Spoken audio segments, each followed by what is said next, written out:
Hi, everybody. In our first class, I introduced some of the basics of thinking about pre-modern society in the Middle Ages between 1000 and 1500 AD, and we really focused on Christian medieval Europe, right? That was the area where we paid most of our attention.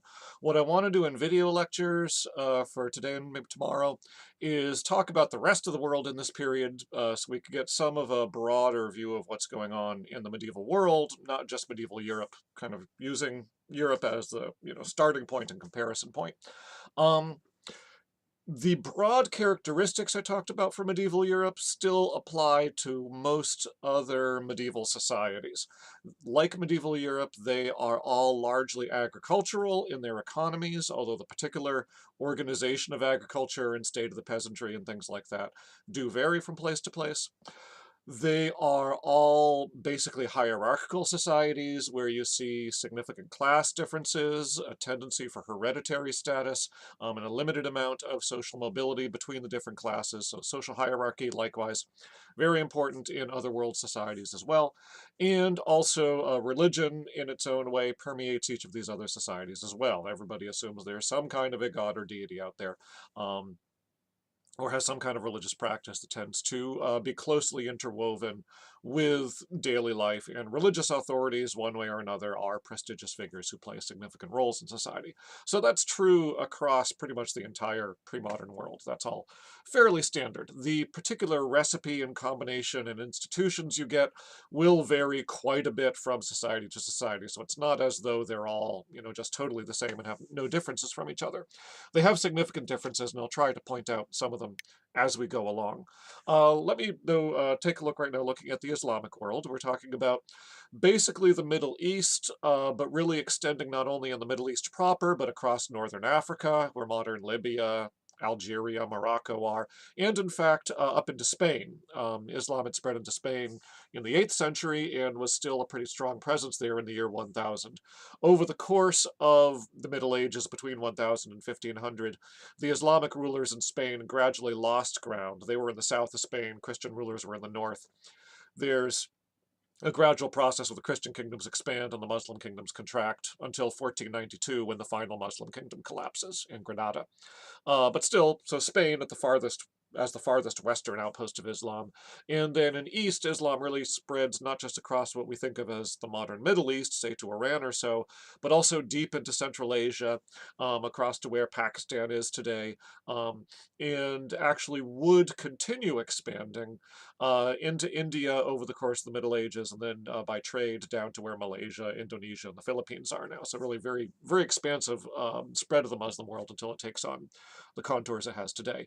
And because this is such an enormous, vast area, it's important to realize that while we're talking about the Islamic world, the religion of Islam is a common denominator shared across all this vast region, but you also have a lot of other factors going on as well. Each of these various areas have their own local cultures, their own local languages, different ethnic identities, different constellations of political power.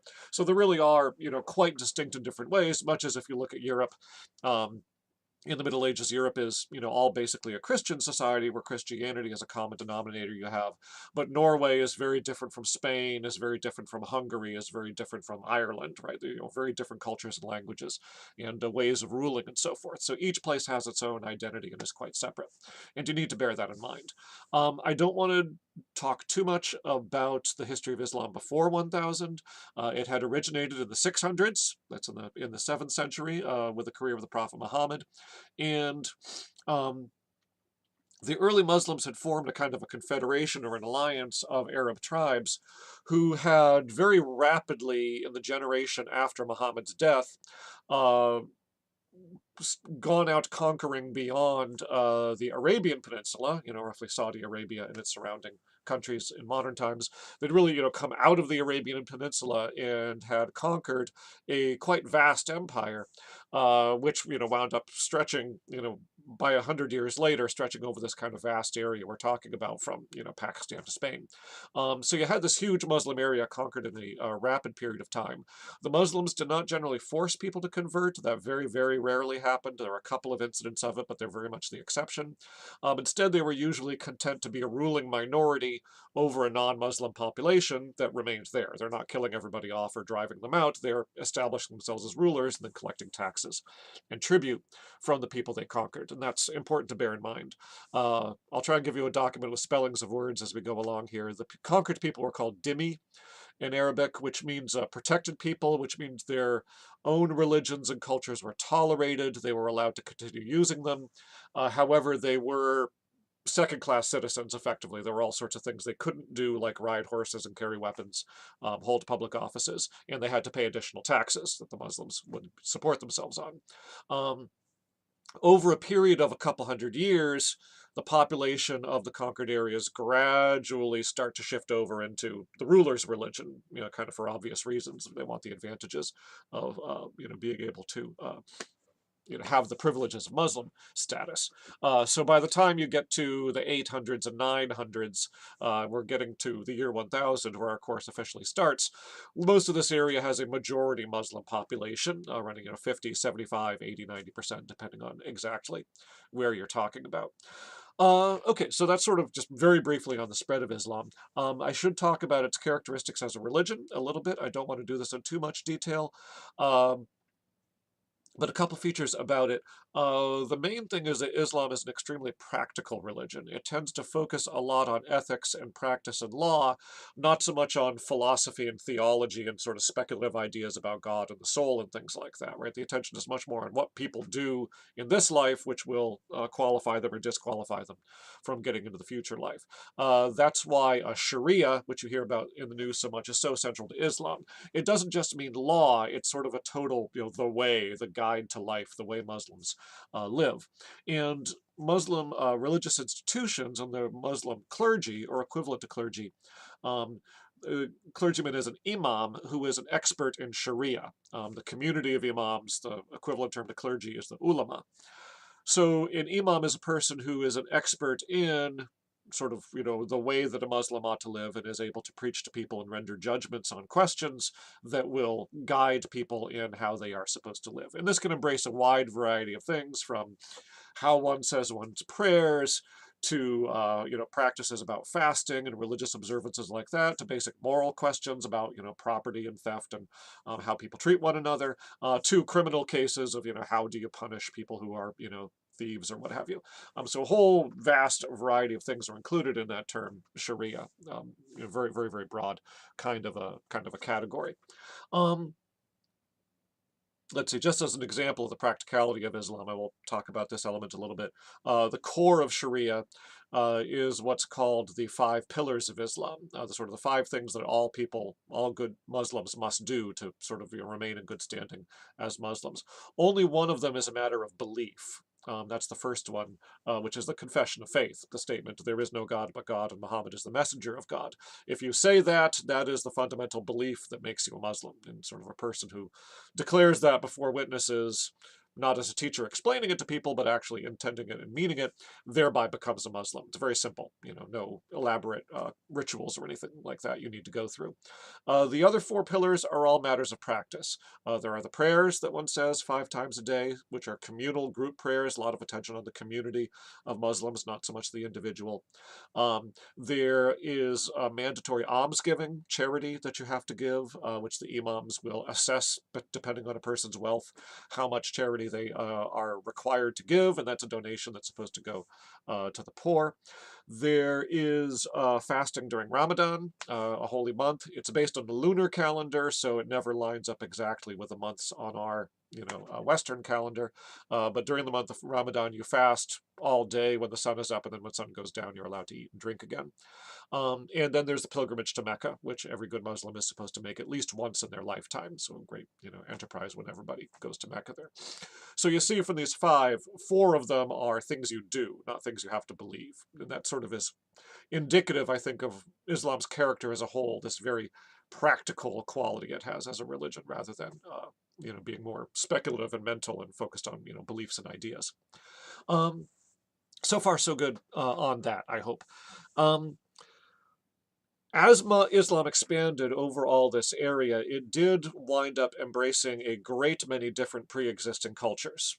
Right, that's a key thing. It's not all Arabic. Arabic is the language of the Quran, the language that tends to dominate. Excuse me, fighting a little bit of a cold. Arabic is the language that dominates in religious matters, but you've got lots of people of other ethnicity who are coming under Muslim rule and over the centuries converting to Islam and bringing their own cultures with them into Islam. And this shapes the culture of the Islamic world in some very important ways.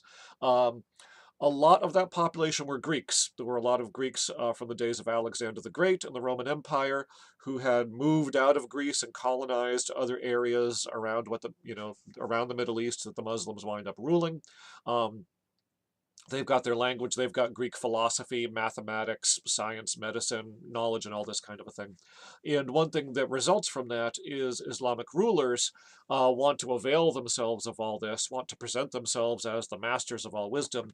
So they're sponsoring active translation programs and supporting scholarship to get all this Greek knowledge translated into Arabic and kind of cultivate circles of intellectuals at their palaces. This is a very sort of prominent feature of medieval Islamic society. Um, so as a result of this and of some other influence, you have mathematics and astronomy and alchemy and different kinds of fields coming in from India, coming in from China, following trade routes and things like that. Persians had a lot of this already. We'll talk about Persians in a moment. As a result of this, really in the Middle Ages between 1000 and 1500, especially towards the earlier end of that, say 1000 to 1200 or 1300 or so, uh, Islam, in many ways, is perhaps the intellectual center of the world. It's where the most is happening in terms of different influences coming in, people comparing ideas, taking observations in the sciences and astronomy and medicine, developing new ideas, commentating on the ancient ones, just really a lot of thriving, sophisticated intellectual activity. Europe, by comparison, is a backwater. Europe is really kind of, out on the fringe of all this and not all that involved in it. That shifts basically starting about the 1200s or so. You do see not a dying off, but a bit of a slowing down and a breaking up of the Islamic religious community.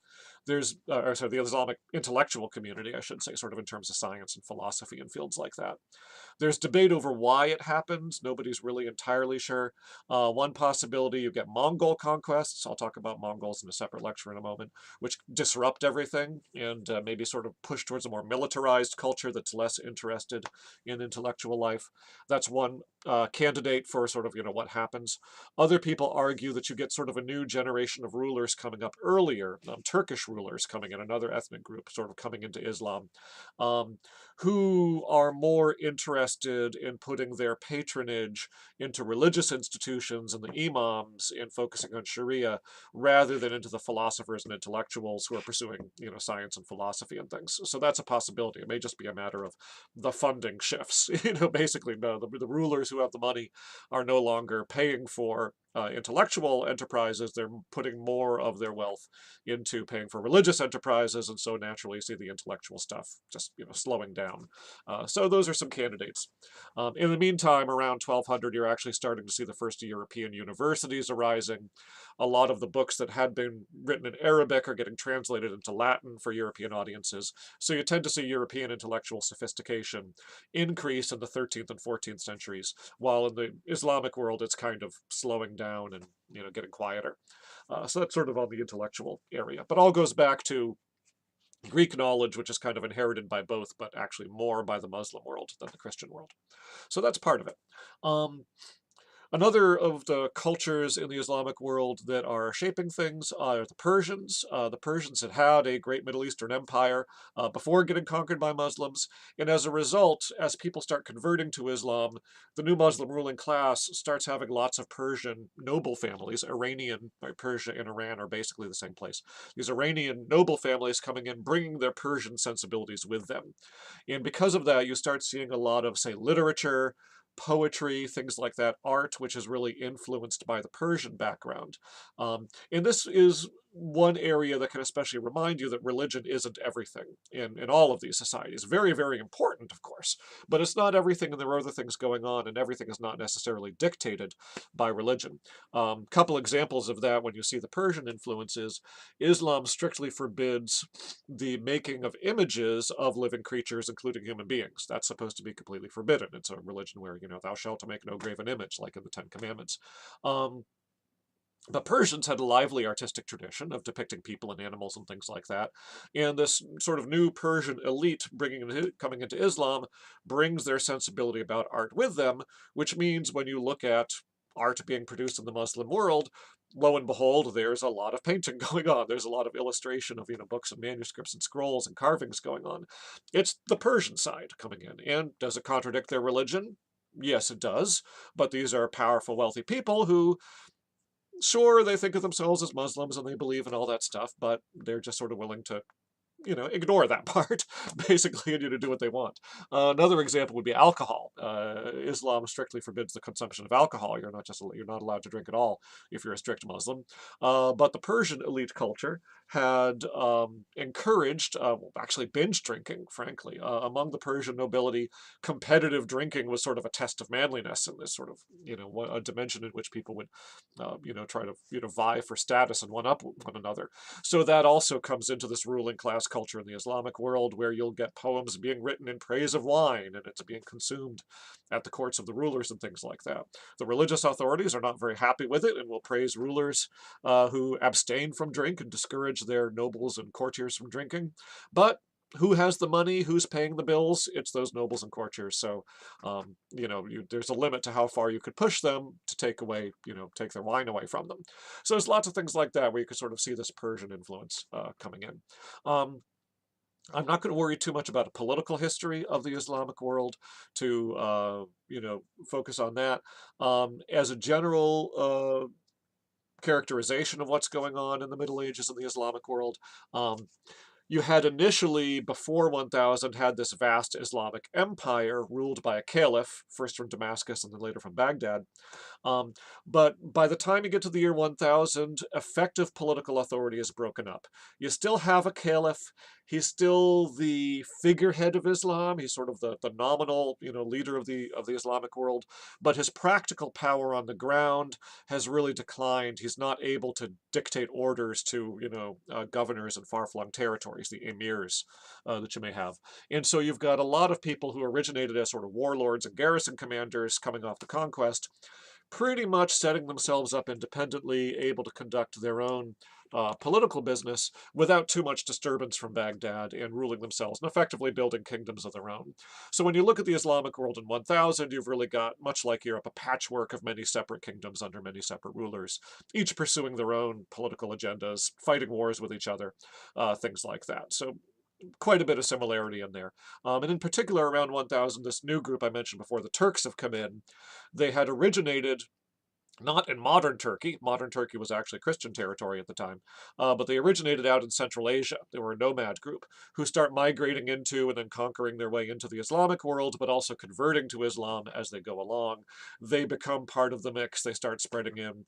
Eventually, they're going to conquer the territory that's now Turkey, and it winds up getting named after them. But they're sort of the new, rising warlords, the Seljuk Turks and the various other groups of Turks rising in power there, and are, holding a lot of the effective political power over large stretches of the Middle East. So that's, overall a depiction. Later on, the Mongols, I mentioned, will come along in the 13th century.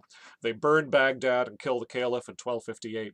And after that, you see sort of a rise of separate Islamic empires, quite distinct empires in different areas. Egypt is going to be a strong power base under a group called the Mamluks. A new Turkish group, the Ottoman Turks, we'll talk more about, I think, in a couple of weeks, are rising in, sort of the northwestern part in Asia Minor, like I say, where modern Turkey is. You get a new Iranian set of dynasties coming along in that area. You get Muslim rulers in India, so a number of separate Muslim empires rising that way. Okay, so that was a quick look at sort of religion, very, very briefly, culture in terms of these other cultures having an influence in intellectual life. Very, very rough sketch of politics. Sorry how loose all this is. And then the other thing I want to talk about is trade, which is really important and ties into all of these. The early Arabs had really thrived. Remember, Arabia is a desert, so there's a limited amount of agriculture there, and that shapes the sort of culture of the Islamic world to some extent. Um, of course, you still need food to eat, and you still have to, focus on an agricultural economy. But there's a lot more of a role for trade in terms of caravans going across the desert and ships sailing down the Red Sea or down the Persian Gulf, going across the Indian Ocean to India. So even from before Islam, you have a lot more emphasis on trade and merchants in Arabic society, and then beyond that in Muslim society, non-Arabic Muslim society, than you have by, say, in medieval Europe, right? Trade plays a much more prominent kind of a role, and there's less of a stigma to it. European noblemen, they don't want to get their hands dirty with trade, whereas Muslims, they love trade. Bring them, the more of it, the better.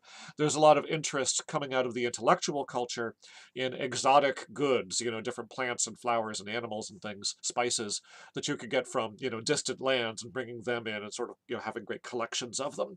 And also just because of its geographic location, the Islamic world is the area where you get the real crossroads of trade, right? You've got, Europe and Africa off to one side, you've got Asia with, India and China and the Spice Islands of Indonesia off to the other side, and the Arabs are kind of the great merchant culture bringing a lot of this through. Very wealthy, a lot of prosperity as a result of all the trade that they're carrying, on the Indian Ocean. So that's another major feature when you look at Muslim culture. A lot more merchants in it as a whole, a lot more emphasis on trade from an earlier, point in time. Um, that may help all as way of a background to the Ibn Battuta readings that I hope you're taking a look at. Um, Ibn Battuta is crossing many of these things. He's an elite. He's a traveler. He's a scholar, an intellectual from northern Africa, area the Muslims call the Maghrib. And traveling around, he's traveling down into Africa, where you're getting African kingdoms starting to convert to Islam. He goes across, makes the pilgrimage to Mecca, then keeps on going across the Indian Ocean, winds up in India, visits the great trade cities of Central Asia on the Silk Road, comes back, eventually winds up going home and writing the story of his travels. So Ibn Battuta is really an interesting text for seeing this kind of crossroads phenomenon where the intellectual life, the religious life, the trade and commerce, he's a fairly elite person, so he's getting to meet rulers and princes and nobles as he goes along, and sort of is it's a great text, a great account for getting a window into this vast and varied Islamic world. Okay, so I will end on that. I'm going to do another lecture on India and China to give you a bit of a picture there, and that will hopefully give us our quick bird's eye overview of the medieval world between 1000 and 1500. Thanks, guys.